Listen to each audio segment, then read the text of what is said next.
There is a particular kind of afternoon in a recording studio. Not common, not something that can be scheduled or arranged. When everyone in the room understands, without saying so, that something is happening that will not happen again. The engineers feel it. The musicians feel it. The producer, if there is one, feels it, and says nothing about it, because saying something would change it. The session moves forward with its normal mechanics. Levels checked, takes recorded, playbacks reviewed. And underneath all of that, everyone in the room is holding very still. The last session in which Etta James sang at the full strength of her voice was an afternoon like that. She had been singing professionally for more than 50 years by the time her voice began to change in ways that were irreversible. 50 years of sets and sessions and tours and recordings, of giving what the voice had to give without counting the cost of the giving, of showing up to the microphone in good health and bad health and states somewhere between the two, and producing something real from whatever the day had left her. A voice that has been used that way for that long changes. It narrows. It loses registers. The range that was once available contracts, and the particular qualities that made a voice what it was, the roughness, the vulnerability, the ability to reach for something high and find it there, become harder to access, and then more difficult, and then, eventually, impossible. The musicians who were in the room on the afternoon of that last session had worked with Etta James before. Some of them had known her for years, had played on her recordings at various points in the long arc of her career, had seen what she could do in a studio when everything was right, and had accepted, along the way, what happened when everything wasn't. They came to the session with the professional expectation of doing their jobs well and producing a recording that would be worth what they were there to produce. What they encountered, when she came to the microphone, was something they had not been expecting. The voice was not what it had been. They understood that before she sang, they had heard recent recordings, had absorbed the information that the years had done what years do to a voice.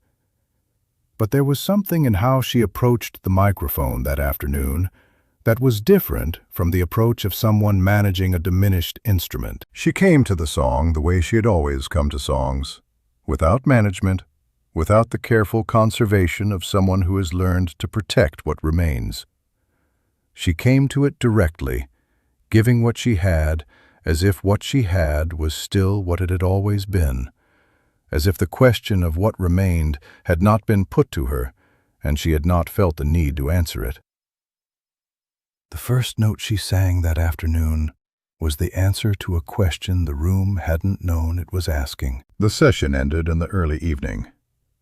The musicians packed their instruments with the deliberateness of people who are not ready to leave a room, but understand that the room has given what it had to give. Some of them spoke to each other in the corridor in low voices. A few didn't speak at all. The guitarist who had looked down at his instrument drove home that evening on a route he had driven hundreds of times, through streets that were ordinary in the way that streets are ordinary after an ordinary day. Somewhere on that route, the ordinary dissolved. He said later that he was stopped at a red light when it arrived, the full weight of what the afternoon had been, not the professional weight of having been part of a good session, but the personal weight of having been present when something was finishing. He sat at the light when it turned green. A car behind him honked. He pulled forward. The engineer took a different route home. He had, as a professional habit, made a copy of the session files, as he always made copies. The standard redundancy of a man who had seen what happened when sessions were lost, and had learned to protect against it. He made the copy with his usual care. When he was done, he sat in the empty studio for a while before he turned the lights off. Etta James did not record at that level again. This is not a statement about what came after. She continued working, continued making music, continued showing up to the places where the music required her presence, with the stubbornness of someone for whom stopping was not a form of self-care, but a form of defeat. But the voice that had been the instrument of 50 years of work had given what it could give, and what was left was different from what had been there. The recording they made that afternoon exists. It has been heard. It is not the most famous recording Etta James ever made, not the one that most people would name if asked to name an Etta James recording. It does not have the cultural permanence of At Last, or the biographical significance of the Chess Records years. What it has is what everything has when it is the last of its kind, a quality of completeness that later recordings and later conversations and the full retrospective understanding of a career cannot quite reproduce. The quality of a thing that was made with everything that was left, by someone who did not hold anything back for the next time, because she understood, at some level below thought, in the way people understand things they cannot say, that this was the last time. The song they were recording that afternoon was not chosen for its difficulty. It was not a showcase piece, not a technical test, not something designed to demonstrate a range that still existed, or to avoid the ranges that didn't. It was simply a song, one she had known for a long time, one that had a shape she understood, one that fit inside what her voice could still do, without requiring her to pretend it could do more. But the choice of a song that fit was not the same as a small choice. The musicians understood this as they listened to the first take.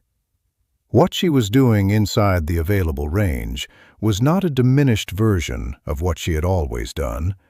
It was the same thing, compressed into a smaller space, with the same relationship to the truth of the song that she had always had. The technical instrument was narrower. What she was doing with it was not. A guitarist who was in the room that afternoon said later that he had to look down at his instrument during the first take. Not because he lost his place in the music. He had played this kind of session enough times to hold his place through much greater disturbance than someone singing well. He looked down because something was happening to his face that he didn't want to show, and looking at the guitar was the only way he could manage it while still playing. The engineer in the booth made no adjustments between the first take and the second. This was unusual. Engineers adjusted. The whole mechanism of a recording session was oriented toward adjustment, toward finding the configuration that produced the best result, and then refining that configuration until the session produced something worth keeping. He made no adjustments because the first take had not given him anything to improve. The levels were right. The room was right. The microphone was doing what a microphone could do, and what was coming through it was already more than he knew how to improve. They ran the song again, and again. Not because the takes were inadequate. They were extraordinary, each one, in ways that made the standard vocabulary for evaluating a take feel insufficient. They ran it again because Etta James wanted to run it again, because she was in the room with the song and had time remaining and was not going to leave the session with anything unspent. The producer, who had worked with many people over a long career and had developed a specific composure about what happened in recording studios, kept his voice level and his face professional through all of the takes. He called them the way you call takes. He made the notations that needed to be made. He did not say, until later, that he had understood while it was happening that he was in the room for the last time this would happen, that the takes he was calling would be, in some form, among the final recordings of Etta James singing at anything close to her full capacity. That what the tape was catching that afternoon was not something that could be caught again. What the people in the room that afternoon carried with them was not sadness, or not primarily sadness. It was something more complicated. The thing you feel when you have been present at the end of something extraordinary, which contains grief, but also contains gratitude, and which resists being described as either one, because it is both at once, and the two do not resolve into a single emotion. Etta James had been singing for more than half a century. She had sung through chess records and through the long period after chess records, through the years when the audience was large, and the years when it contracted, and the years when it expanded again, through personal difficulty and professional difficulty, and the specific difficulties that come to people who carry something as raw and as public as what Etta James carried. She had sung through all of it. She had shown up to the microphone through all of it. She had given what she had in the rooms where she was given the chance to give it, without the careful conservation of someone who was planning for what came after. The musicians who were in the room on that last afternoon were not the same musicians who had been in the chess record studio 40 years earlier. The studios were different. The industry was different. The world that had produced chess records and the touring circuit and the package tour and the specific conditions in which Etta James had become what she became was different in ways that made it almost unrecognizable as the same world. What was not different was the relationship between her voice and a song. That relationship had remained, through all of the years and all of the change, fundamentally the same. Direct, unmanaged, as honest as anything she had ever done in her private life, and more honest than most. She had not learned, over 50 years, to protect herself from songs. She had not developed the mechanisms that long careers sometimes develop. The professional distance, the careful management of what the performance costs, the wall between the private person and the public instrument. She had remained, at the microphone, exactly what she had been when she was 20 years old, standing in front of a chess records studio microphone.